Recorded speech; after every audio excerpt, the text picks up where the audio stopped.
Hello, Children's Discipleship Team. If I've not met you yet, I'm Stacy Lyons, the Children's Director here at Riverside. I just wanted to send you some short videos to kind of get you prepared and excited as we look forward to next weekend. September 1st, it's our promotion weekend. You will start serving on your teams. The kiddos will get new classes. So I want you to just go in feeling confident and ready. I'm going to start just to give you kind of a big picture overview of what we're doing and what our goal is at Riverside when we do any type of programming or activities for our children. We view children's discipleship as our role. We look at families as primary disciplers, as the main stewards of their faith, but we, as Riverside, as the church family, want to come alongside them as secondary disciplers. So we want to help them just to know who Christ is and how to be more like him. That's what we view as discipleship. So we look in the different areas of the church kind of for different stages. Our youngest ages are going through a phase of discovery. Even down in the nursery, they are learning big, basic concepts like who is God? What is the Bible? Those are some foundational things, kind of an understanding they need to have as they move forward. Into our preschool and kindergarten and first grade, our early ages upstairs, they are going through a curriculum that takes them a big overview of the entire Bible. So it takes those basic concepts and starts to put it in the context of Scripture, and to really help them see God's big overarching story, and how the Bible works well together. As we move into some of these ages, you might see some kiddos start to make what we call the next stage of discipleship or a decision. Like the rest of us, they are going to either make a decision to follow Christ, and to submit to God's authority and to take on the blessings of Christ's sacrifice for us. So if you have a kiddo in your class that's seeming to move in that heart direction and is talking about that a lot, it's certainly something to encourage the families with when you interact with them at checkout or check-in. But also you can come to Katie or I as the discipleship staff, and we can help walk the families with the pastoral staff on what does that look like to become a member of the church and to get baptized. Our oldest ages, we look at those ages as development. So they have the foundation of the big concepts, they have the foundation of a big kind of overview of the Bible, and those are the ages that are really going to stick with the church through specific books of the Bible and take a deeper dive. We want to develop their ability to study and to understand Scripture. So I am so excited. I'm so glad that you're joining us in this. We literally couldn't do it without you. You are going to see a short break in the video, and I will magically be at the church, and I will walk you through some specific information for your class. So if you are on our 4-year-old or young 5 team, that's one room. So there's 4-year-olds and then our young 5-year-olds. You're going to be in this first room on the right when you come up the stairs. You can see that your table has gotten a little bit bigger. There's the toy supplies in the back of the room. And then the biggest thing you want to pay attention to, especially the first time you serve, are these 2 sheets. So these are just our basics, and I know it says Cool Kids, but it hasn't really changed in the last couple of years. We just want to make sure when parents bring the kids, you welcome them. If you don't know them, you introduce yourself. During the day, you want to make sure there's always 2 non-related adults. So if you need to leave for any reason, you have a walkie-talkie in your room. And right now it's plugged on the floor, but I'm going to move that up to our support structure so the kids aren't getting at it, but they usually leave it alone. So you can walkie-talkie. It should always be on and tuned to channel 16 when you're in the room. The coordinator will usually come around and turn those on, but just make sure the light is on when you get into your class. And if you, for some reason, have a child that's having a really hard time, the coordinator is going to have some blue name tags that the parent can come and stay if they don't desire to just take them out to church to kind of walk them through the class. It's basically just another way that we're trying to partner with parents, not to send them away, but just to have someone that they trust and love that's there to help them. And then obviously these are just some like basic cleaning things: wipe down the tables, make sure that you take your trash bag, tie it up and put it in the hallway. just kind of simple things. Right beside that, right under our clock, is your schedule for the day. So you see we've made it a little bit bigger. Hopefully it's easier to read. So each week you have a structure that sets all these things up for you. Obviously, kids are gonna have a hard week. Things are gonna go awry sometimes. So feel free at any point to interject free play. That's why there are toys in the room. But we also wanna give you a structure, and we wanna keep it consistent so the kids are successful.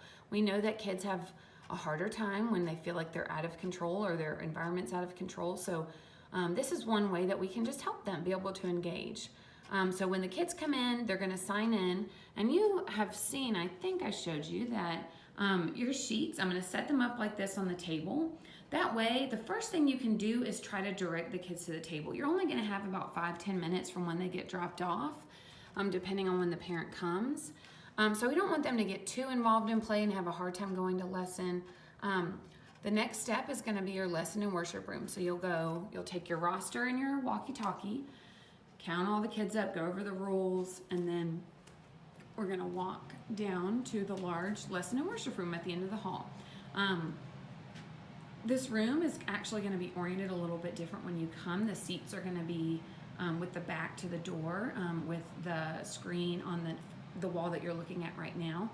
This will just provide only like 2 rows of seats instead of 5 rows of seats. The room was not as accessible for a lot of kids, and if they're in the back row, they just can't see when they're this little. So that'll be a little bit different, but after lesson and worship, again, you'll line up, count your kids, and you'll walk back to your room, and you'll see on your schedule that the next step is for them to have snack. So you can have all the kids take their sheets if they haven't cleaned them up yet. Even if they didn't do it, that's okay. They can put it back. There's a bin on your table that has the sheets. So those are some extra sheets in case you have visitors come. But you want the kids to kind of help you clean up, because then the next thing that you're going to do at the table is snack. So there's a snack always on the table. There's hand sanitizer.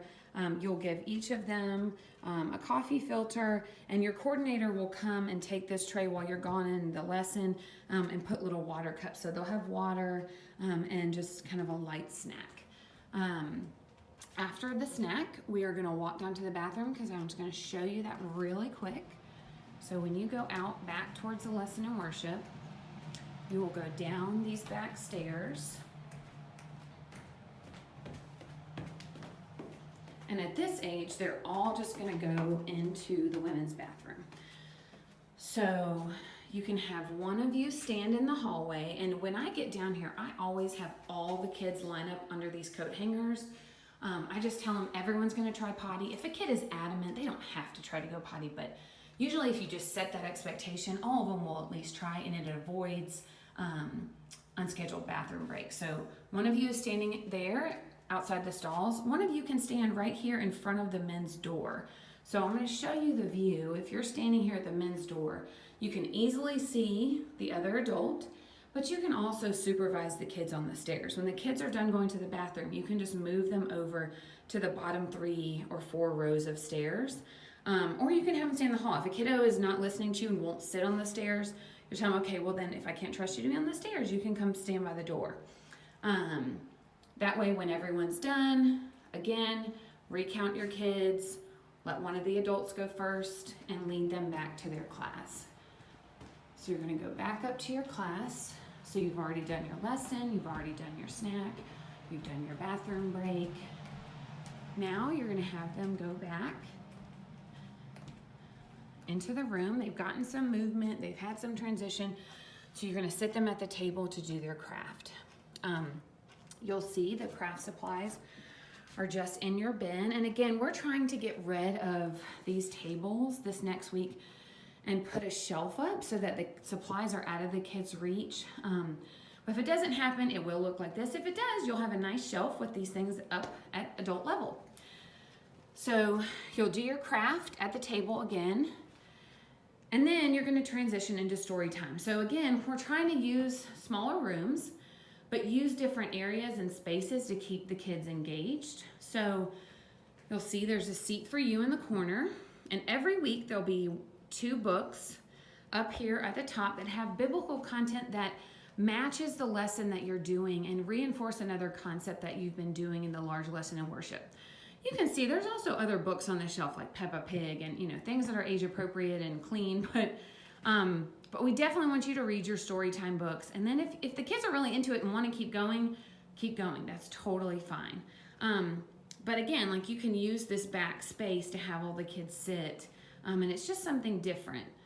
If a kiddo is having a really hard time sitting on the floor, you can even allow them to move a chair over. Sometimes just like being able to put their feet on the ground can help kids. So just a tip. And then after you're done with your story time, you guys will come over to this large area of carpet beside, kind of from the story time area all the way up to the bulletin board. Usually you'll split them into 2 teams and you'll do a game. So you can see this game is a little bit more hands-on. We're doing the house on the rock and the house in the sand. So they're going to actually do a demonstration of what the verse is teaching. And the supplies are under. Again, if we have a nice shelf, it'll be up on the shelf. But all your supplies are in your room.